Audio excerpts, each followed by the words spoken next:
Hello everyone, welcome back to my mini series. শুভ রথযাত্রা সকলকে। শুভ রথযাত্রা। দেখো আমি ঠাকুর ঘর দিয়ে শুরু করছি। দেখতেই পাচ্ছ ঠাকুরগুলোকে তোমাকে আমি সুন্দর করে দেখিয়ে দিলাম। আর এটা হচ্ছে সেই সিংহাসনটা যেটা আমি 2 বছর আগে মানে রাস উৎসবে আর কি কালার করেছিলাম। এখানে বাবা কতগুলো ফুল তুলে দিয়ে গেছে। আর এটা হচ্ছে আমার রথ। এটাকে আনতেই আমি কলকাতা ছুটেছিলাম। যাই হোক, এর ওপরেরটা মানে চূড়াটা আমার হারিয়ে গেছে, যেহেতু 3 বছর পুরনো রথ। আগের বছরই 3 বছর কমপ্লিট হয়ে যেত। আর এইটা হচ্ছে আমার যোগ্য দাদা। আর যোগ্য দাদাটাকে আমাকে দিয়েছে হচ্ছে আমার বান্ধবী পর্ণা।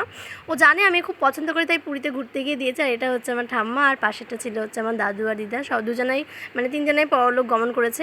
যাই হোক, রথ নিয়ে তো সব কিছু বললামই। চলো আজকে আরও একটা কথা শেয়ার করি। এই রথের দিনই হচ্ছে আমার দিদার আজকের বাৎসরিক বলতে পারো। তো মার মনটা একটু খারাপ, তাই রথের সাথে সাথে কিন্তু দিদাকেও আমি কিছু একটু দেওয়ার চেষ্টা করেছি। তো দেখতেই পাচ্ছ জুঁই ফুল দিয়ে কিন্তু সাজিয়ে দিয়েছি। আগে সিজ যা যা দেখে তারা জানো, আমি আগের দিন বাজার করে নিয়ে এসেছিলাম রথের সাজানো গোছানো জিনিসপত্র দিয়ে। সেই জায়গায় জুঁই ফুলও ছিল। তো এখন আমার কিন্তু রেডি হয়ে গেছে সব কিছু সাজানো। দেখতে পাচ্ছ রথটা কি সুন্দর লাগছে। আর এই রথটাকেও কিন্তু আমি 2 বছর আগে কালার করেছিলাম। আর জগন্নাথকে কি সুন্দর দেখতে লাগছে, কি কিউট। আমার গোপু ভাই, আমার রাধাকৃষ্ণ, গীতা সমস্ত কিছু রয়েছে। সামান্য কিছু প্রসাদ আমি পুজোতে দিয়েছি।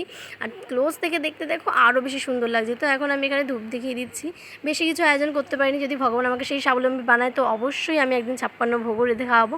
আর এটাই হচ্ছে আমার দিদা আর দাদু। দেখতেই পাচ্ছ, দেখে মনটা একটু খারাপ লাগছে। তার কারণ হচ্ছে দিদাকে আমি প্রচুর ভালোবাসি। যাই হোক, মন খারাপ থেকে বেরিয়ে এসে তোমাদের ক্লোজ আপে একটু আমার জগন্নাথকে দেখিয়ে নিচ্ছি। ঠিক পুরীর জগন্নাথের মতো দেখতে। আমি মনে মনে ভাবছি যে আমি পুরীর জগন্নাথ পুজো করছি। আমার এতটা আনন্দ হচ্ছে, আমি এই আনন্দটা না বলে বোঝাতে পারবো না।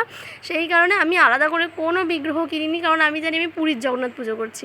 আর এইটা হচ্ছে আমার জগন্নাথ দেবের ফাইনাল লুক। কেমন লাগছে জানি।